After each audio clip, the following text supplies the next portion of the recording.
Aku tidak pernah menyangka malam itu akan mengubah segalanya. Halo, namaku Sari, umurku 44 tahun. Aku lahir dan besar di kota kecil Purworejo, Jawa Tengah, dan sudah lebih dari 20 tahun hidup hanya bersama anakku, Ardi. Setelah suamiku pergi, semua beban jatuh ke pundakku. Tidak ada lagi sandaran selain diriku sendiri. Aku bekerja siang malam, kadang melewatkan momen kecilnya di sekolah, hanya demi memastikan ada makanan di meja dan listrik tetap menyala. Ardi selalu menjadi alasan aku bertahan. Dia tumbuh sebagai anak baik, rajin belajar, dan bekerja keras di samping kuliah di Yogyakarta. Meski begitu, aku tahu hidupnya tidak mudah.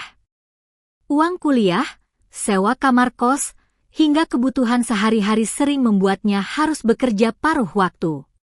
Setiap kali ia pulang ke rumah, aku merasa sedikit lega, meski tahu ia pasti kelelahan. Malam itu hujan deras mengguyur, suara rintiknya menampar genteng tua rumah peninggalan orang tuaku. Angin masuk dari celah jendela kayu yang sudah lama tidak diganti, membuat udara di kamarku begitu dingin. Pemanas kecil di sudut ruangan kembali rusak, dan aku hanya bisa membungkus tubuh dengan kain batik tipis warisan ibu. Ardi pulang larut, wajahnya pucat dengan mata yang setengah terpejam. Ia masuk kamar sambil memijat pelipis, suaranya parau menembus keheningan. "Bu, boleh aku rebahan sebentar di sini? Aku terlalu capek." Tanpa berpikir panjang, aku mengangguk. Bagaimanapun, ini rumahnya juga. Sejak kecil, ranjangku selalu jadi tempat aman baginya, tempat ia meringkuk saat demam atau ketika aku tak mampu membayar tagihan gas, dan kami harus berbagi kehangatan di bawah satu selimut.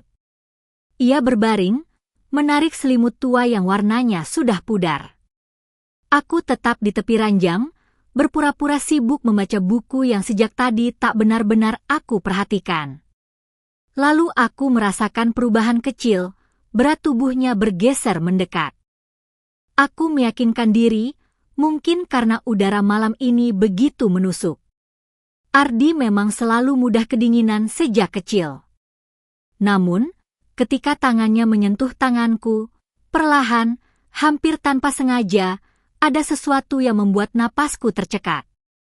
Itu bukan sentuhan anak kecil yang mencari rasa aman. Itu berbeda. Aku menatap langit-langit, berusaha meyakinkan diri bahwa semua ini hanya kebetulan. Tapi dalam hening itu, hatiku bergetar oleh sesuatu yang tidak berani kusebutkan namanya. Dan di detik itulah aku sadar, malam ini tidak akan sama dengan malam-malam sebelumnya.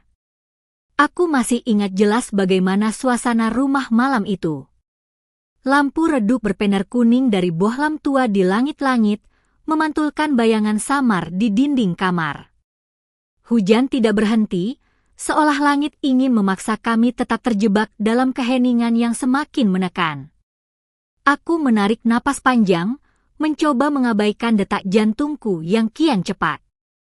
Sejak suamiku meninggalkan kami bertahun-tahun lalu, aku tidak pernah benar-benar memikirkan kemungkinan hadirnya kehangatan lain dalam hidupku.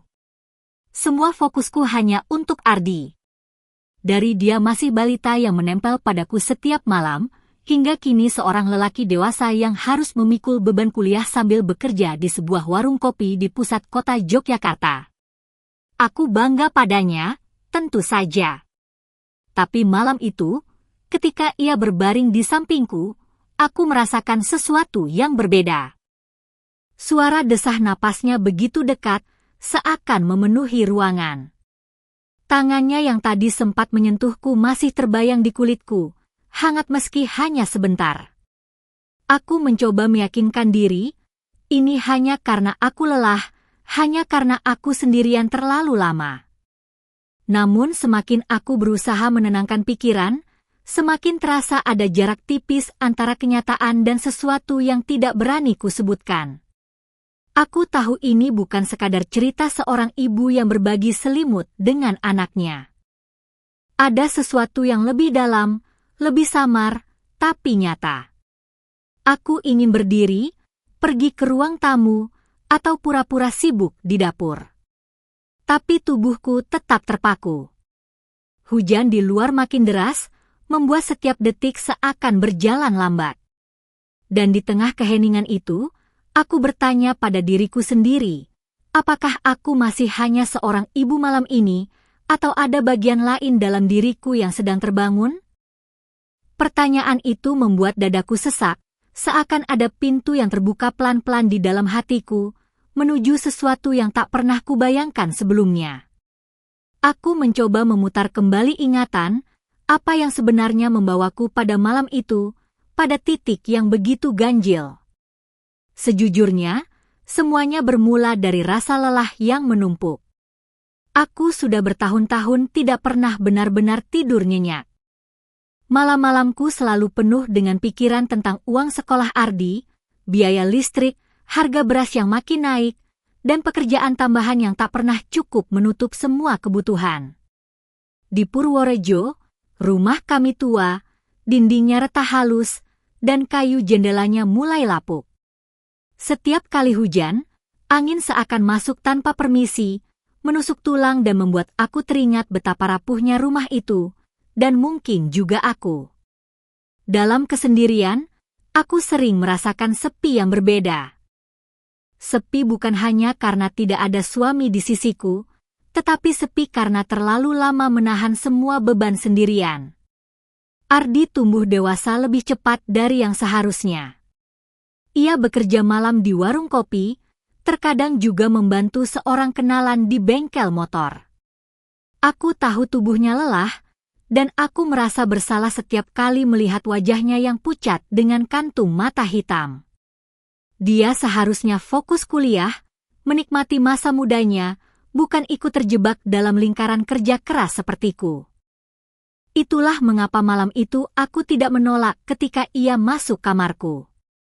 Bagiku, itu wajar. Seperti dulu, saat ia kecil dan sering demam. Aku selalu memberinya tempat di ranjang, memeluknya agar ia tenang. Tapi kali ini berbeda. Ia bukan lagi anak kecil. Ia seorang laki muda, dengan tubuh yang jauh lebih besar dariku, dengan aroma keringat bercampur parfum murah yang samar tercium dari bajunya. Aku bertanya-tanya dalam hati, apakah rasa hangat di sampingku malam itu hanya nostalgia seorang ibu yang merindukan masa lalu, atau ada sesuatu yang lebih berbahaya yang mulai tumbuh di antara kami?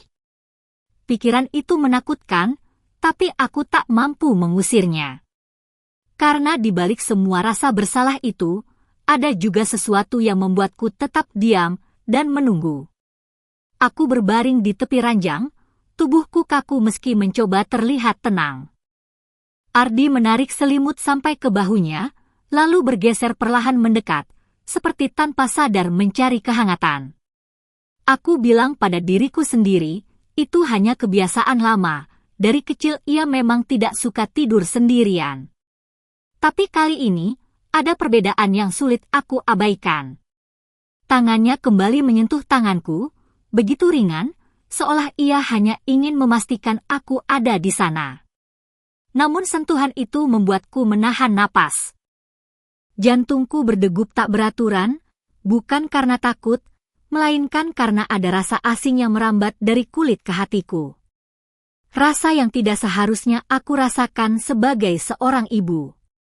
Aku berpura-pura membaca buku di tanganku, meski huruf-hurufnya kabur, tenggelam oleh pikiranku sendiri.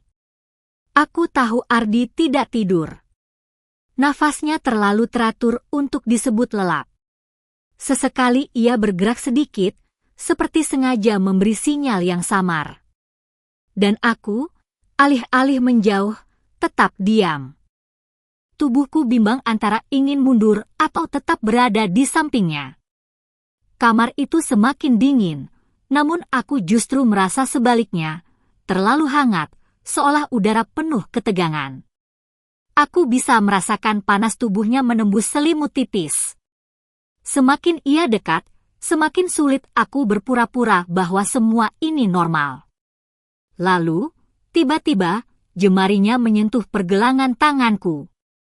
Sangat pelan, tapi cukup membuat tubuhku merinding. Tidak ada kata yang terucap, hanya keheningan yang semakin berat. Aku tahu saat itu aku bisa saja tertawa, menggoda, atau menyingkir dengan alasan apapun. Tapi aku tidak melakukannya. Aku hanya terdiam, memandang langit-langit yang penuh bayangan samar. Dan di dalam diriku, aku mendengar bisikan yang membuatku semakin gelisah. Ini bukan lagi tentang seorang anak yang mencari pelukan. Ini sesuatu yang lain. Malam itu, aku sadar kami sedang berdiri di tepi sebuah garis tipis, dan aku tak tahu apakah aku siap untuk mundur atau justru terjatuh melewatinya. Ardi semakin dekat. Aku bisa merasakan ujung rambutnya hampir menyentuh pipiku, dan napasnya yang hangat menelusuri kulitku. Mataku tetap terbuka, menatap kosong ke langit-langit kamar, tapi seluruh indraku hanya tertuju padanya. Tangannya, yang tadi berhenti di pergelangan, perlahan bergerak sedikit ke atas, seakan ragu tapi tetap bertahan di sana. Aku tahu, ini momen ketika aku harus mengatakan sesuatu.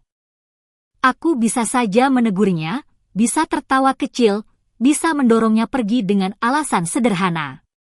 Tapi bibirku seolah terkunci. Yang keluar hanya bisikan lirih, nyaris tak terdengar, namanya. Ardi. Ia tidak merespons dengan kata, hanya tetap menatapku. Matanya yang gelap berkilat samar oleh cahaya lampu redup.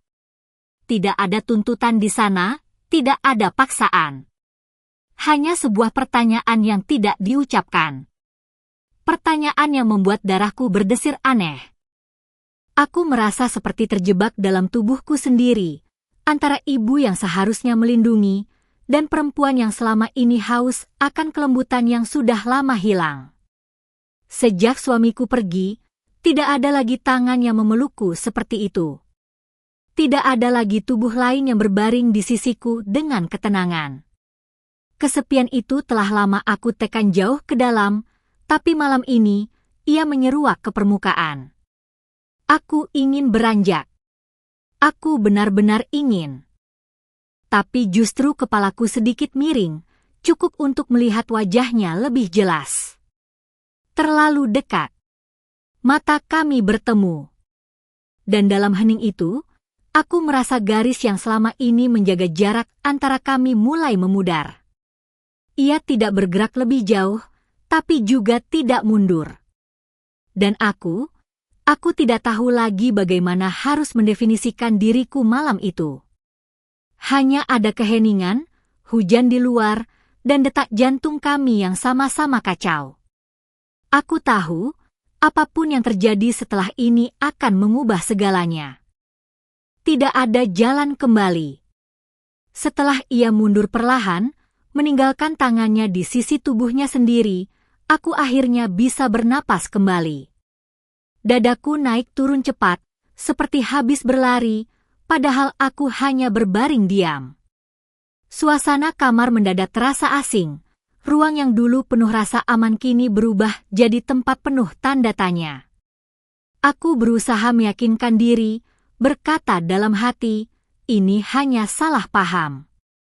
Ia lelah, aku juga lelah.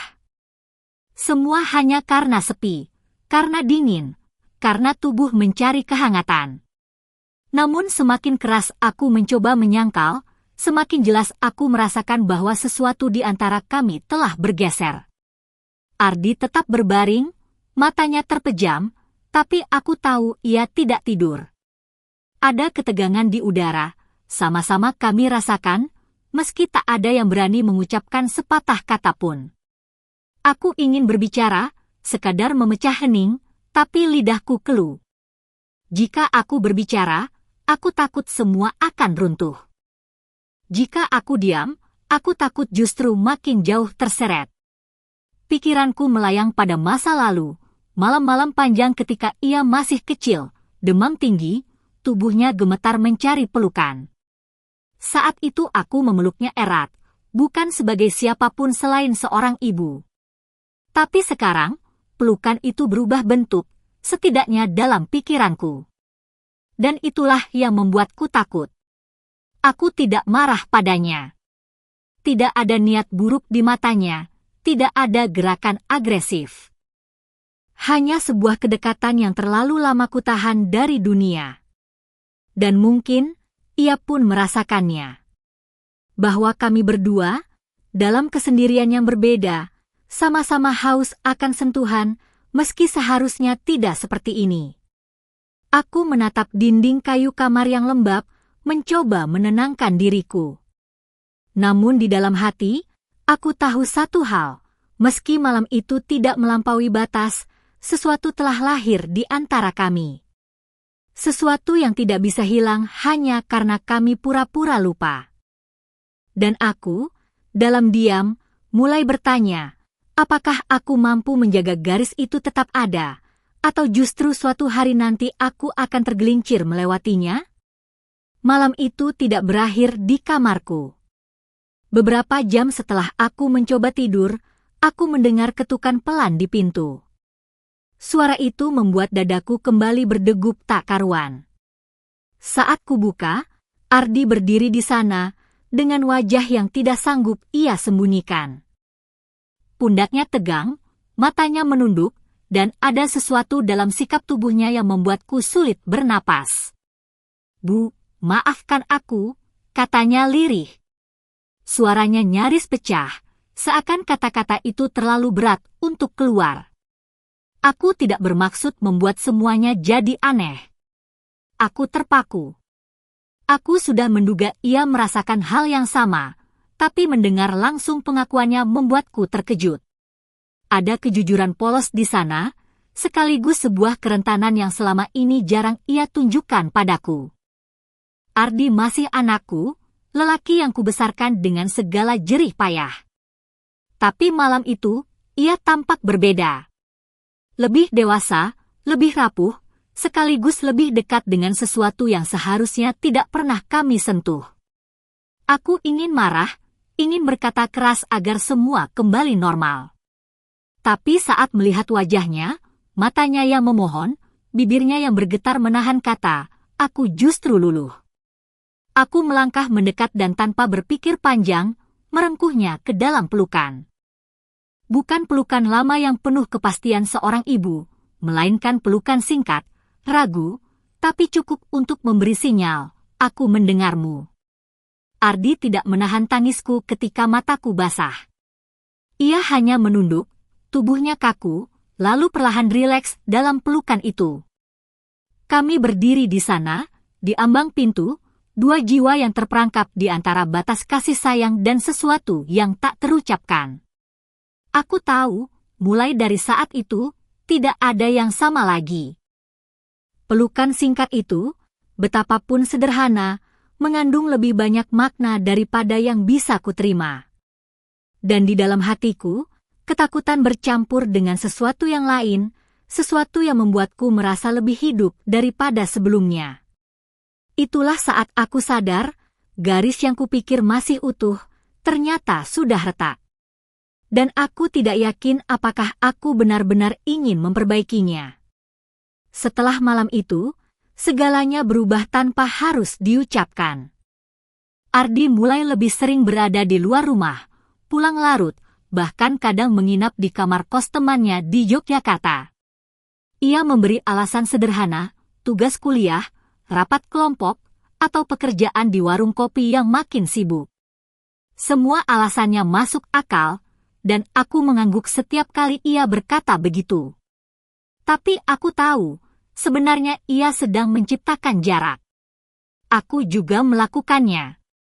Aku tidak lagi membiarkan pintu kamarku terbuka ketika malam, tidak lagi mengajaknya duduk lama di ruang tamu.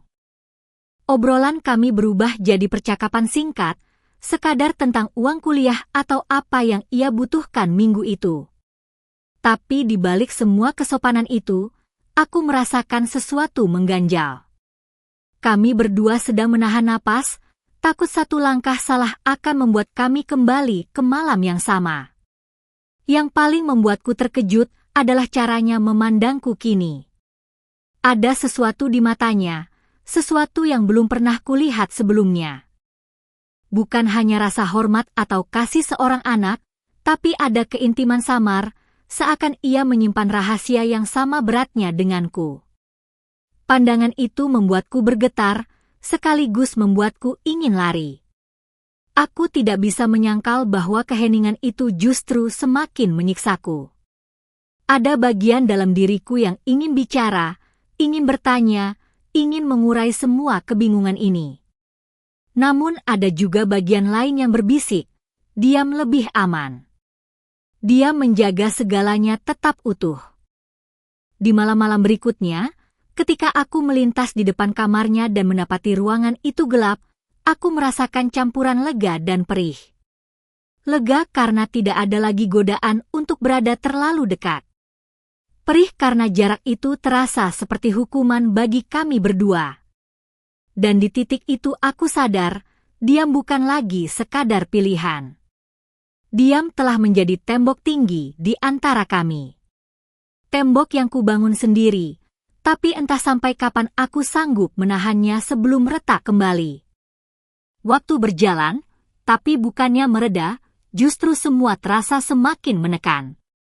Aku mulai merasakan bagaimana kesunyian di rumah kecil kami berubah menjadi sesuatu yang hampir tak tertahankan. Setiap malam aku mendengar suara hujan menetes dari atap tua. Setiap malam juga aku merasakan ruang kosong di sisiku, ruang yang dulu sempat terisi oleh kehangatan terlarang itu. Ada saat-saat aku berhayal, seolah malam itu tidak pernah berhenti. Dalam hayalanku, tangan Ardi tidak berhenti di pergelangan tanganku, tapi terus bergerak, mencari sesuatu yang bahkan aku sendiri ragu untuk menyebutnya. Bayangan itu membuat tubuhku gemetar. Aku menepisnya keras, tapi ia kembali, selalu kembali, lebih kuat daripada sebelumnya. Aku mulai takut pada diriku sendiri. Karena semakin kutahan, semakin aku merasa tubuhku berteriak meminta sesuatu yang sudah lama hilang. Kehangatan, belayan, keintiman, semua itu seakan menyerbu, mengubah rasa lapar menjadi semacam obsesi. Seperti api kecil yang dibiarkan, kini ia menyambar, membakar setiap pikiranku. Aku tahu ini salah. Aku tahu aku tidak boleh membiarkan imajinasi itu hidup. Tapi tubuh dan hatiku menolak patuh. Setiap kali aku melihat Ardi pulang, bajunya basah oleh hujan, rambutnya berantakan, matanya lelah, ada sesuatu dalam diriku yang ingin memeluknya lagi, lebih erat, lebih lama, lebih, bukan seperti ibu. Dan semakin aku melawan, semakin aku merasa kalah. Seperti ada jurang di antara kewarasan dan keinginan, dan aku berdiri di tepinya, goyah. Aku merasa haus, seperti seseorang yang tersesat di padang pasir. Bukan haus air, melainkan haus akan sentuhan yang menegaskan bahwa aku masih hidup, masih perempuan, bukan sekadar ibu yang dilupakan waktu. Malam-malam itu berubah jadi badai dalam kepalaku. Bukan hanya tentang apa yang terjadi, tapi juga tentang apa yang bisa terjadi. Dan dalam keheningan, aku mendengar diriku sendiri berbisik, bagaimana jika aku tidak lagi bisa menahan diri? Malam berikutnya terasa seperti puncak badai yang selama ini aku tahan. Rumah tua kami di Purworejo bergetar pelan diterpa angin malam. Hujan berhenti, tapi udara terasa lebih berat dari sebelumnya, seolah setiap sudut rumah memantulkan napas kami yang tertahan. Aku duduk di tepi ranjang, lampu redup menyinari kain batik yang melingkari tubuhku. Di luar jendela, suara serangga malam terdengar seperti bisikan yang tak henti. Aku tahu Ardi ada di kamarnya. Aku tahu ia belum tidur meski jam sudah lewat tengah malam.